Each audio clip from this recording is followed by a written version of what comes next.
भारतीय विद्यार्थी परिषद का अध्यक्ष डॉक्टर संतोष कुमार झा अंडमान निकोबार द्वीप समूह से देश की आज़ादी के 75वें वर्ष, जिसे हम सब अमृत महोत्सव के रूप में मना रहे हैं, इस पावन अवसर पर सभी देशवासियों को शुभकामनाएं देता हूं। प्यारे मित्रों, विदित हो कि आज़ादी के इस अमृत महोत्सव के उपलक्ष्य में अखिल भारतीय विद्यार्थी परिषद देश के 1 लाख से अधिक गांवों में एक गांव एक तिरंगा कार्यक्रम की घोषणा की है और इसी कार्यक्रम के दौरान 1 लाख से अधिक गांवों में ध्वजारोहण की योजना बनाया गया है। अखिल भारतीय विद्यार्थी परिषद के निर्णय को साकार करने के लिए अंडमान निकोबार द्वीप समूह ने भी अपनी पूरी उत्साह के साथ इस कार्यक्रम के सफल आयोजन की तैयारी की है।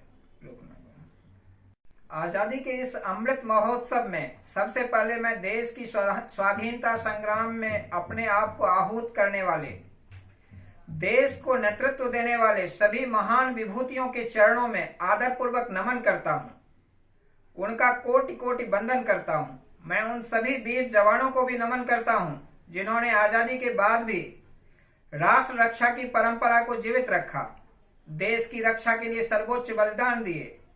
साथियों, जब हम गुलामी की उस दौर में जी रहे थे तो कल्पना करें कि करोड़ों करोड़ों देश के नागरिक आजादी की एक सुबह का इंतजार कर रहे थे और उस इंतजार में जब ये एहसास आया होगा कि आजादी का ये शुभ अवसर हमें मिलेगा, तो आज जब हम 75 वर्ष के बाद ये अनुभव कर रहे हैं, ऐतिहासिक समय पे अनुभव कर रहे हैं, अगर हम इन दोनों की तुलना करें तो ये क्षण बहुत ही सुखद है, बहुत ही गौरवशाली है। हमारे स्वाधीनता संग्राम में ऐसे कितने आंदोलन हैं, ऐसे कितने ही संघर्ष हैं जो देश के सामने उस रूप में नहीं आए जैसे आने चाहिए थे। ये एक एक संग्राम, ये एक एक संघर्ष अपने आप में भारत की असत्य के खिलाफ सत्य की सशक्त घोषणाएं हैं। ये एक एक संग्राम भारत की स्वाधीन स्वभाव के सबूत हैं। ये संग्राम इस बात का भी साक्षात प्रमाण है कि अन्याय, शोषण और हिंसा के खिलाफ भारत की जो चेतना राम के युग में थी, महाभारत के कुरुक्षेत्र में थी, हल्दी घाटी की रणभूमि में थी, शिवाजी के उद्घोष में थी, वह ज्ञान विज्ञान से समृद्ध भारत आज मंगल से लेकर चंद्रमा तक अपना छाप छोड़ रहा है। आज भारत की सेना सामर्थ्यवान हो चुकी है और आर्थिक रूप से हमारी देश तेजी से आगे बढ़ रहा है। ये भी हम सभी का सौभाग्य है कि आजाद भारत के 75 साल और नेताजी सुभाष चंद्र बोस की जन्म जयंती के 125 वर्ष हम साथ साथ मना रहे हैं। ये संगम सिर्फ तिथियों का नहीं बल्कि अतीत और भविष्य के भारत के विजन का भी अद्भुत मेल है। नेताजी ने भारत की आजादी को पूरी मानवता के लिए जरूरी बताया था। नेताजी ने भारत की आजादी को यह बताते हुए कि अगर भारत आजाद हुआ तो इसका बहुत ज्यादा प्रभाव पूरे विश्व पर पड़ेगा और दूसरे देशों में भी स्वतंत्रता के लिए आवाज उठेगी।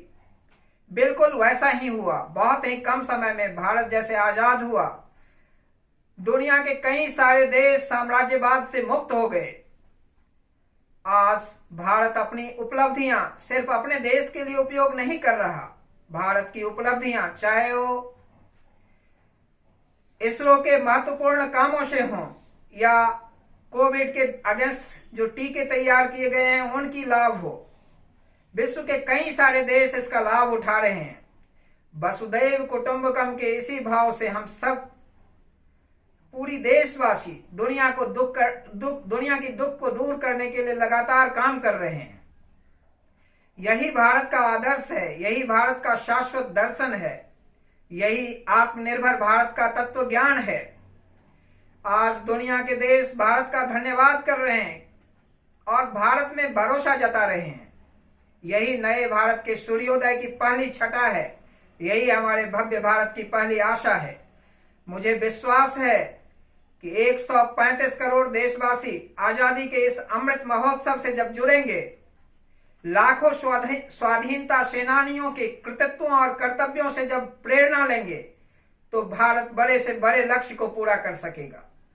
भारत एक बार फिर आत्मनिर्भर बनेगा, भारत विश्व गुरु बनेगा और इसमें हमारी युवा साथियों का महत्वपूर्ण योगदान होगा। हम देश के युवाओं से, छात्रों से, छात्राओं से आह्वान करते हैं कि आजादी के इस अमृत महोत्सव में बढ़ चढ़ कर हिस्सा लें और अखिल भारतीय विद्यार्थी परिषद का यह एक गांव एक तिरंगा का अभियान जो है इसे पूर्ण रूप से सफल करें। भारत माता की जय। वंदे मातरम। जय हिंद।